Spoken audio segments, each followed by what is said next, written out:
To install Xfinity service internet and TV, start by identifying a central spot for your internet gateway router.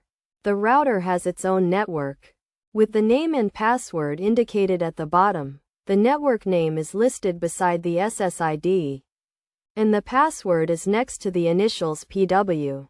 Connect the Xfinity internet signal from outside to your gateway using a coaxial cable.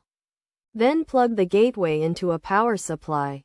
Wait approximately 20 minutes for the gateway to boot up, which is complete when the LED turns white and remains that way for 1 minute.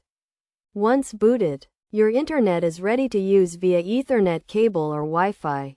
When connecting a TV or other device to the Wi-Fi for the first time, you will be prompted to activate it, and you can also change your Wi-Fi name and password at this time. If you connect using an Ethernet cable, no password is required. Overall, installing Xfinity service internet and TV is a straightforward process.